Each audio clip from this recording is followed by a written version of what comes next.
Power को fix कर लिया है। अभी हम चेक कर लेते हैं क्या है पावर देने के बाद। यहाँ पर आप देख सकते हैं पावर देने के बाद रीस्टार्ट की प्रॉब्लम है और सोनी लिखा हुआ आता है और कुछ लाइनों के साथ पिक्चर आ रही है। टेम्परेचर टेस्टर से हम जब चेक करते हैं तो आप देख सकते हैं कि जो हीटिंग है आईसी पर बहुत ज़्यादा है, वो इस आईसी की वजह से होता है। सो अभी हमें इस आईसी को बाहर निकालना है। उससे पहले हम चेक कर लेते हैं इसकी डायोड टेस्ट आउटपुट लाइन की। हम जो चेक करने वाले हैं वो जहाँ पर हमें चेक करना है ये सभी डायोड टेस्ट इक्वल बताने चाहिए।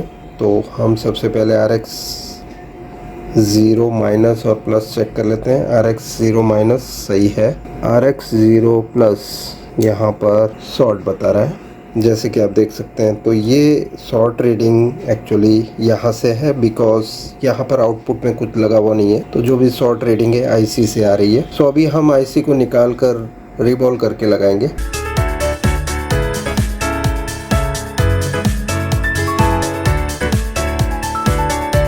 आप यहाँ पर देख रहे होंगे कि यहाँ छार लगा हुआ है इस आईसी पे।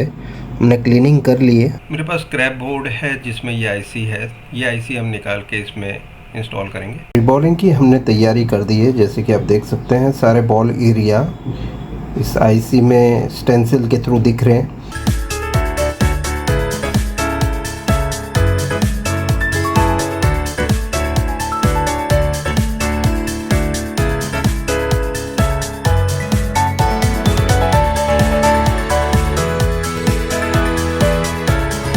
यहाँ पर आप देख सकते हैं हमने ये आईसी चेंज कर दी है। अब पिक्चर देख लेते हैं क्या पिक्चर कंप्लीट है। तो आप देख सकते हैं पिक्चर एकदम कंप्लीट है। तो हमारी डिफेक्टिव आईसी ये है जिसमें मैंने पहले ही बताया था आपको कि छार लगा हुआ था आईसी के ऊपर।